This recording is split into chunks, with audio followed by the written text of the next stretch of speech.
of the proportion of bone, muscle, fat and other organs throughout the body. And so you can see that even in this part of the body there is a small proportion of fat, and so if anyone calls me a fat head, then of course it's absolutely true. So that's the sort of outcome from measurements of that sort.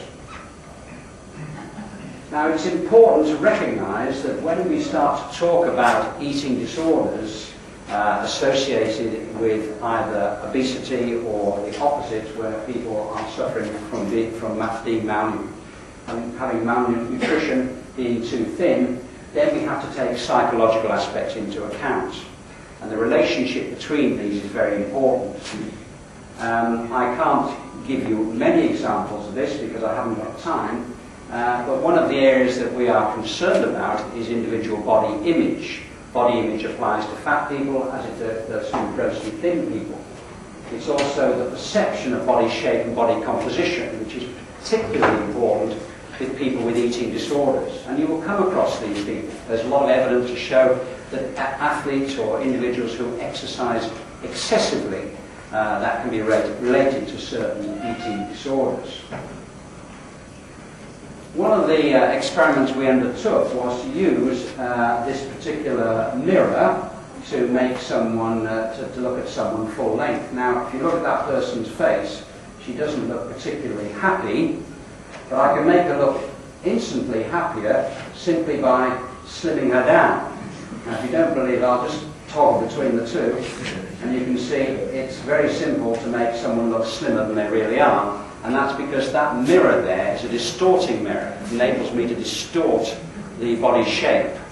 And this was an interesting experimental design where we found some fascinating results looking at people. And particularly applies to eating disorders.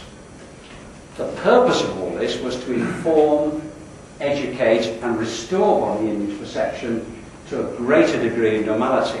Because many people who see themselves in the mirror don't recognise themselves in the way they truly are, particularly people who are suffering from eating disorders such as anorexia nervosa. Am I going too quickly for you? Is the translation coming through all right? Okay. Or would you like me to go a bit slower? Okay. Now, more recently, we have invested in an alternative method of measuring body composition, and this is the PART2, which uses a very similar principle to water displacement. But in this particular case, we're now displacing a volume of air. The benefit of this is it's much more acceptable than underwater weighing, because our research with underwater weighing showed that at least 50% of middle-aged women would not tolerate going underwater. It might be all right for young people here, students such as yourself, but for middle-aged women, who are one of the groups that we're particularly interested in trying to change their body composition, it was often unacceptable. So we now use the PART2. The machine closes, a certain amount of air is displaced, and using that we can get some very good information about someone's body composition. The work we're interested in is that the existing body composition equations are not specific to all ethnic groups. So the sort of equations that are used within a machine such as that to calculate body composition may be appropriate for white Caucasians, but may not be appropriate for South Asians or black African populations. So the sort of work we're now interested in doing is to look at 3 different ethnic groups. We're also looking at them from 3 different countries, so we get a cultural difference as well as the ethnic difference. And what we're here trying to do is to link these results to cardiovascular risk factors. So having got some information on body composition, we're now linking that to a whole series of other cardiovascular risk factors, and we're going to be studying different ethnic groups with different risk factors in different countries. And one of my PhD students is currently investigating this sort of activity. Within cardiovascular health, now moving on to my main topic, I'm particularly interested in the process of cardiac rehabilitation, because cardiac rehabilitation has been shown to be extremely effective. It is worrying that there are not sufficient hospitals who are engaging fully in cardiac rehabilitation.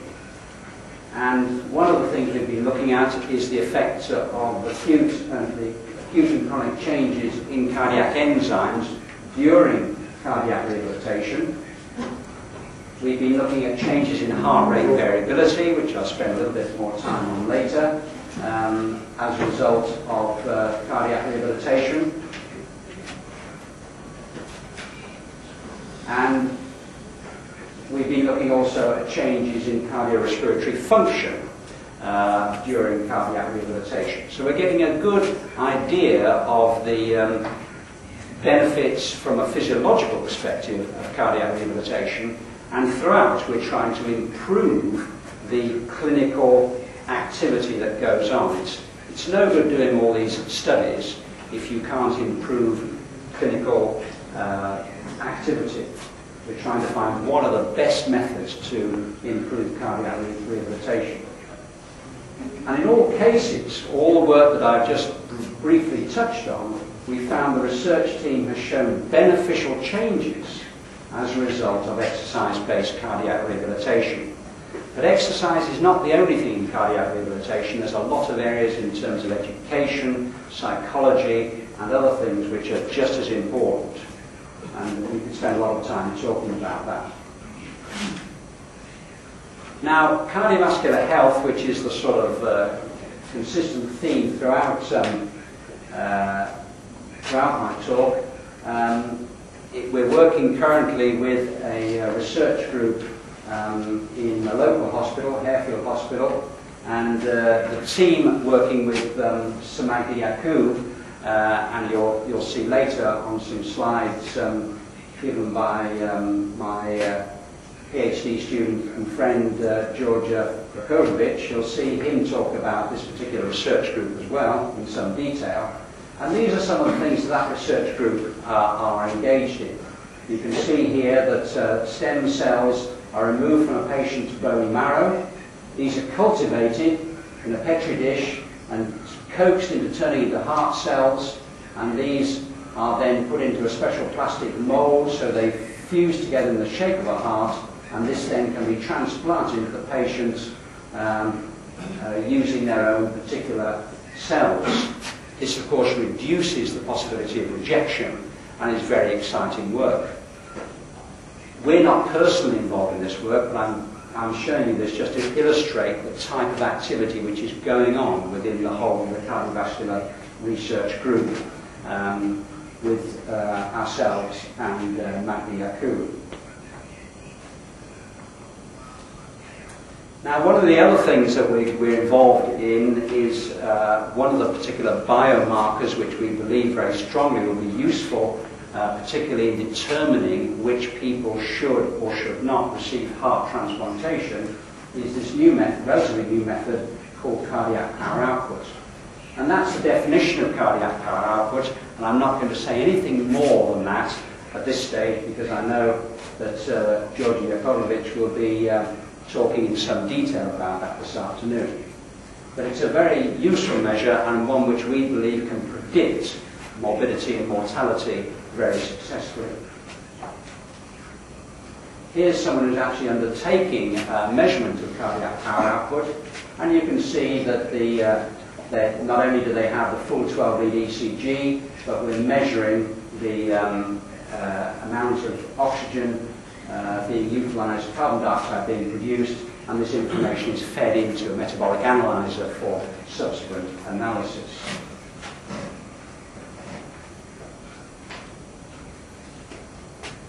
Now, heart rate variability, and I'm pleased to see there's a paper on this topic later today, is something which I've been engaged now for quite some time.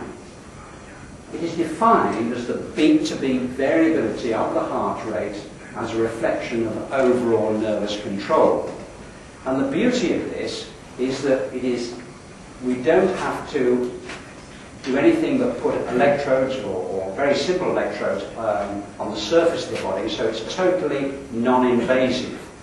But in spite of being totally non-invasive, and there, before I move on, is an example of how the variation occurs. Because most people talk about, I have a heart rate of 65 or whatever it is.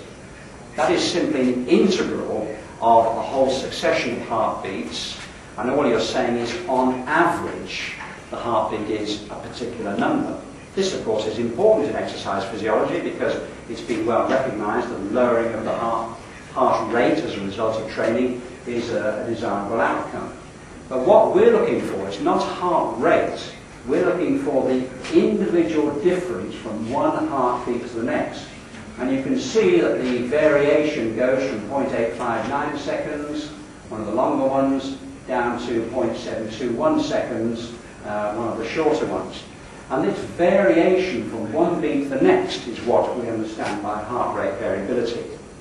Now, I'm not going to spend now explaining to you the mathematics of how we convert this information into our measure of heart rate variability, but I do want to show you some of the factors which seem to contribute to the outcome in terms of the ECG that you've just seen.